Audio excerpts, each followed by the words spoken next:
Enthusiasts love them. This is my Casio A158WA. It's often my go-to watch, despite its ambition to pick a fight with my wrist. Today I'll show you how to transform it from hair puller to soothing wrist-hugging serenity. And is analog the final resistance? I once gave this watch a lazy 39-second review, an indignity for which it may fairly hold a grudge. But look, 3 years later we're still friends. I flip most watches I review to keep new content coming, but I still have the Casio A158. Why?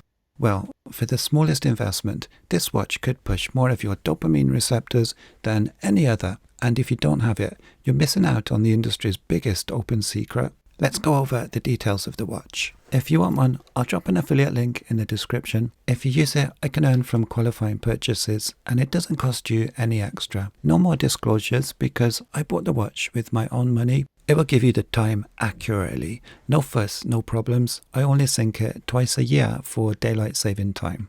The auto calendar shows day and date in timekeeping display, and you can toggle 12 or 24-hour format. Just dependable technology. You don't have to charge. No GPS, no Bluetooth. It's what I reach for first if I need my day to go smooth without any drama or surprises. If you have 3 trains to catch, wear this. And in a world where every sensor is a snitch, this is a ghost. It doesn't ping a tower or leak your vitals. If the machines stop serving and start hunting, they won't find you. The bottom left button cycles through modes. My alarm is set for 9 AM. Bottom right toggles on or off whatever time is set with an icon to show it's active. If you enable the hourly chime, it shows this bell icon.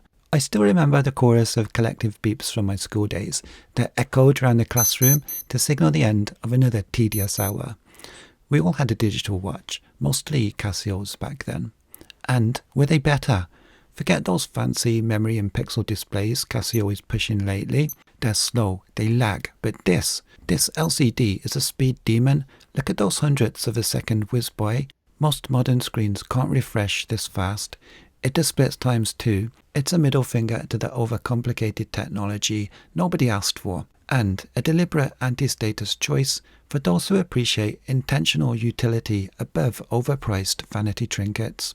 Long-term owners, is your watch proudly collecting time-worn scratches? Mine looks good, only the macro lens uncovers minor imperfections. The caseback and strap are stainless steel.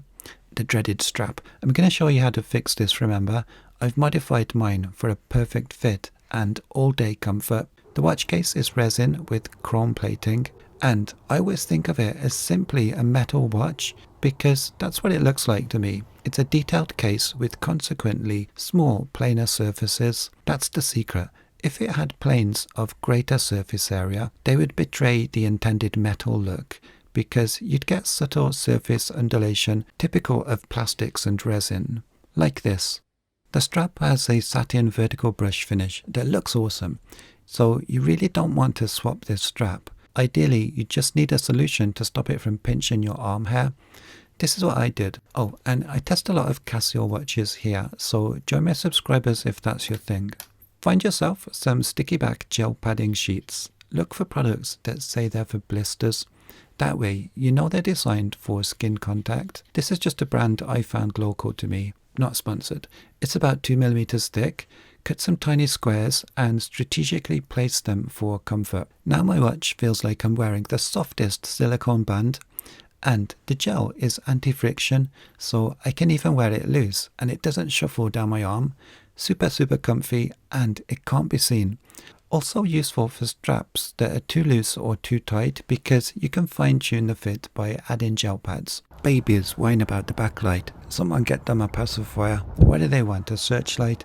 Casio gave us efficiency, energy-sipping genius to help survive 7 years on a single coin cell. If the grid goes dark for good, it might be the last thing that does work.